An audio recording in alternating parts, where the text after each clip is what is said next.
Impact Family, impacting the world through healthy family. Shalom saudara-saudara, selamat berjumpa dalam Impact Family. Semoga saudara-saudara semuanya sudah siap mau merenungkan firman Tuhan. Saudara, kita belajar dari Kisah Para Rasul pasal 11 bagian yang akhir dari mulai ayat 25 sampai 30.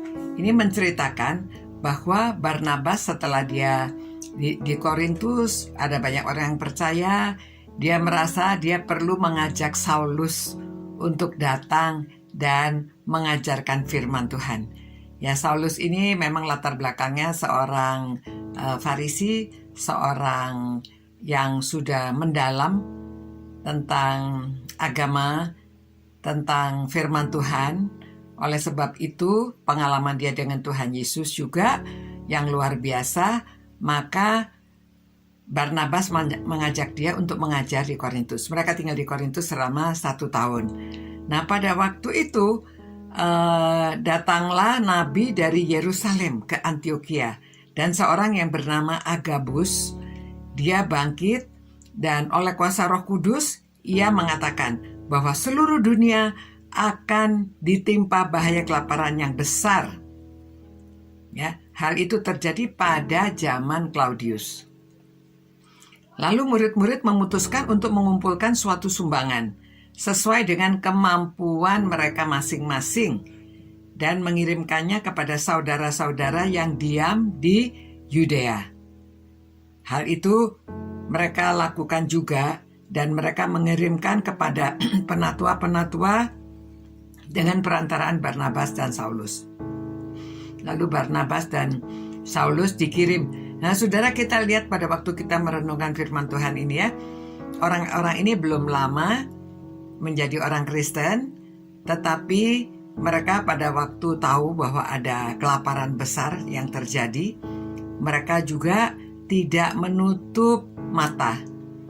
Mereka dengan murah hati mengumpulkan persembahan semampu mereka, ya, sesuai dengan kemampuan mereka masing-masing.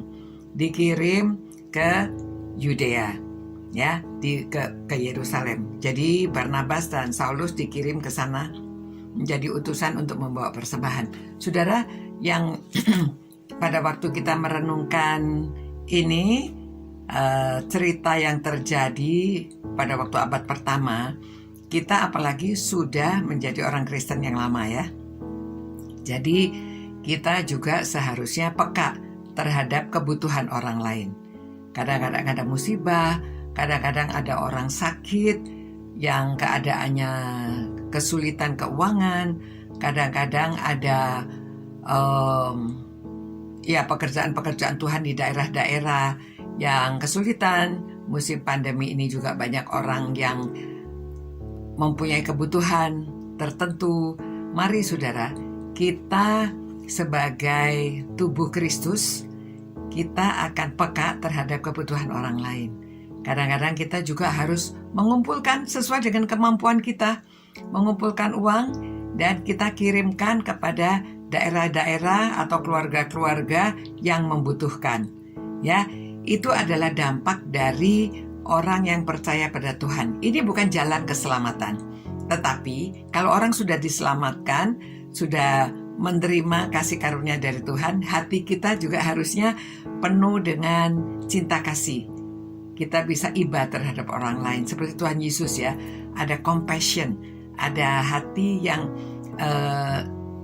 mudah tergerak pada waktu ada orang lain juga mempunyai kebutuhan. Nah, saya harap saudara, kita adalah orang-orang yang mengasihi Tuhan, kita mengasihi firman-Nya, kita sudah mempelajari dan kita sudah merenungkan, kita perlu menjalankan. Mari kita menjadi agen perubahan di dunia ini. Jikalau ada orang-orang yang membutuhkan, ada yang kena musibah, musibah macam-macam ya, ada musibah besar, ada musibah kecil, ada yang musibah dalam suatu kota, suatu daerah, tapi ada juga musibah kepada keluarga-keluarga. Mari kita menjadi orang-orang yang peka untuk meneruskan berkat Tuhan kepada orang lain, ya. Karena kita sudah menerima juga berkat dari Tuhan, mari kita menjadi berkat bagi sesama. Mari kita berdoa. Tuhan, terima kasih Tuhan atas firman-Mu yang kami pelajari, supaya kami bukan hanya membaca, mendengar, tetapi kami juga melaksanakan. Biarlah kami belajar seperti Tuhan Yesus yang penuh dengan compassion atau hati yang mudah, yang peka terhadap kebutuhan orang lain. Tolong Tuhan, kami semua orang-orang yang merenungkan firman-Mu ini adalah orang-orang yang menjalankan perintah Tuhan, mengasihi Engkau karena Engkau mengasihi kami ya Tuhan. Biarlah kami mengasihi Tuhan dan mengasihi orang-orang sesama kami. Kita saling menolong, kami saling menolong satu dengan yang lainnya. Terima kasih Tuhan atas berkat-Mu pada kami. Jadikanlah kami juga berkat bagi orang lain. Demi nama Tuhan Yesus kami berdoa. Amin. Selamat malam saudara-saudara. Sampai berjumpa pula. Selamat beristirahat. Tuhan menyertai saudara semuanya. Ya, Tuhan memberkati saudara. Selamat malam. Ciao. Impact Family, impacting the world through healthy family.